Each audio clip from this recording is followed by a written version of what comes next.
wrong name in there, but I have always liked that name. Thank you.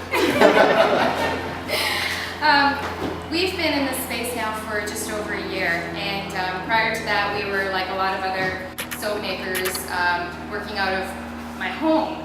We had a workshop set up in our home in Londonderry, which is just a short drive from here. But I'd like to tell you a little bit about our company. Pearl and Daisy makes 100% natural, handcrafted soap and bath products that are inspired by the abundant beauty and history of the East Coast. And since we created the company in 2009, we've invested a great deal of our time and our personal resources to become Nova Scotia's soap company. And we also invest in other small businesses when sourcing our materials and our equipment. The equipment that you see over here, for example, was made by a DeBurgh company, Specialty Steel. The equipment that we're purchasing with the assistance from ACOA is coming from another Canadian company, not quite as local, they're in BC, but we do source locally whenever we can. And our community partners have invested in us as well through export development programs and small business loans, and we're very grateful for the assistance from ACOA, the federal government. In a time when we see companies, both small and large, struggling to keep ahead of global economic challenges, it might not seem like the best time to start a new venture. And over the past 3 years, I have to admit that there have been many times when that thought has occurred to me as well. We've encountered many challenges of our own as we navigated through exporting paperwork, supply chain issues, regulatory affairs, and of course, cash flow. But the encouragement and support that we've received from all levels of government and the wonderful enthusiasm from our customers has given us the tenacity to keep plugging away. I think we're getting a delivery, I'm not sure. You might already know that our company is named after my great-grandmother Pearl and her sister Daisy. They grew up in Londonderry, where I live now, and they grew up there 100 years ago.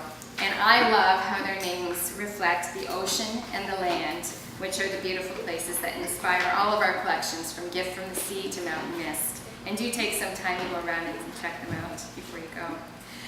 So I hope that Pearl and Daisy are happy with their tribute. But if I'm going to be honest, I should probably give some credit to Pearl's husband. My great-grandfather, Sam Rushton, was an entrepreneur, so I guess it's in my blood. In the early 1900s, Sam Rushton operated a micro-distillery that he started on his own with very little in the way of resources, using equipment that he built himself. Well, today we wouldn't call it a micro-distillery. Back then they would have said that Sam ran moonshine down Westchester Mountain. And I know that he had his own challenges with regulatory affairs. Although I'll admit that I have never tasted moonshine, I think that I have inherited a bit of his spirit and tenacity. A couple of months ago, we hired a full-time production leader, a necessary step as we scale up production.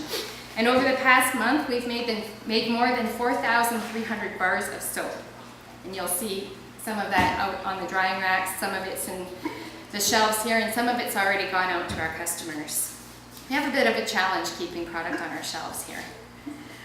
We're also recruiting a market development officer to help us identify markets and distribution channels.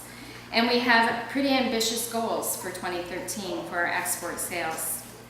New product development, packaging equipment to increase our productivity, and marketing initiatives will all serve to help us continue to grow.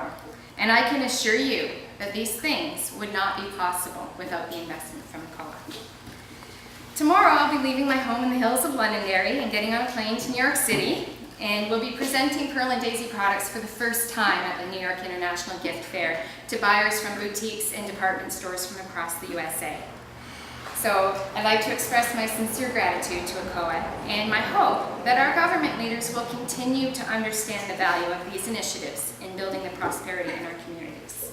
Thank you very much.